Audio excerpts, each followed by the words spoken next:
When Orson Avery Stearns came to Southern Oregon in 1853, it was by wagon train from Illinois and took half a year. His family settled near Ashland in the Rogue Valley, but he settled in the Klamath Basin later and became the area's first rancher and farmer. In September 1913, he loaded up in a car like this, owned by a Mr. Elliott, to retrace that wagon trip 60 years before. In this handwritten journal, he described the trip that began in Klamath Falls, went through Lakeview and several eastern Oregon communities, and on through to Idaho. At the Oregon border, he describes camping in the sagebrush and then passing through Vail, which he calls a rather lively half-baked town of nearly 1,000 people. On Sunday, September 28th, they came to Caldwell, Idaho, which impressed him with the trees planted as windbreaks and the, quote, many fine orchards, alfalfa, and grain fields. Well, despite the favorable farmland impressions, he had this warning. One very prominent plant growing here in abundance the Klamath country does not need or desire, but will soon have unless strict quarantine is maintained against Idaho-grown alfalfa and other seeds. That is the Russian thistle, and you might recognize it as tumbleweed. Well, Stearns seems impressed with Caldwell, Idaho, and adds that, quote, a bath and a shave Sunday evening with a change of underwear was a welcome feature of our stay. But the next day, soon after hitting the road east, Stearns lost his suitcase with all his clothes, checks, cash, and other valuables. After putting up flyers and putting an ad in the local paper offering a $5 reward, the next day he found a farmer who had spotted the luggage beside the road. With his belongings safely returned, Stearns and Mr. Elliott motored on to Jerome, Idaho, where he was impressed with the community's new irrigation system. Car trouble kept them there overnight, and after repairs were made, they chugged on to Twin Falls, which he described as one of the prettiest towns yet seen. On October 2nd, they arrived at Burley.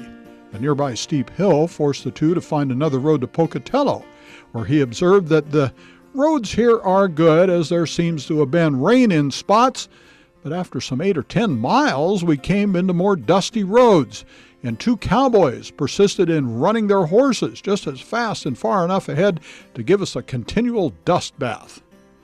Then, on Saturday, October 4th, they came to the old wagon road that Stearns had traveled with his family way back in 1853. It was at Soda Springs where he observed the people, quote, seemed to be a rather mixed lot, of a low order of intelligence and not very neat, clean, or orderly in their habits. Ouch! Well, shortly afterwards, they crossed into Wyoming and Cokeville and coal country. Here they ran into snow and ran out of gas. And a lot of times they had, on a long trip like that, they would have to have gasoline shipped ahead because there weren't service stations all that often. Passing through Kemmerer, Wyoming, they were impressed by the number of mining camps and, quote, this city seems to be a very thirsty place, as there are 16 saloons here and the nearby camps are also well supplied. It wasn't until they arrived in Rock Springs that they hit their first paved road and a lot more saloons. And near here they came to South Pass, which still has remnants of the old wagon tracks. Stearns recorded, one scarcely realized that he is crossing a high range of mountains in coming this route, so different from the one we followed in coming to Oregon in 1853.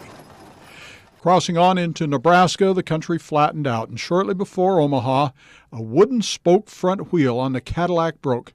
Stearns was sent ahead to the dealer in Omaha and then sent the parts back up the line by rail to fix the car, while he continued on to Missouri and to friends he had not seen in half a century.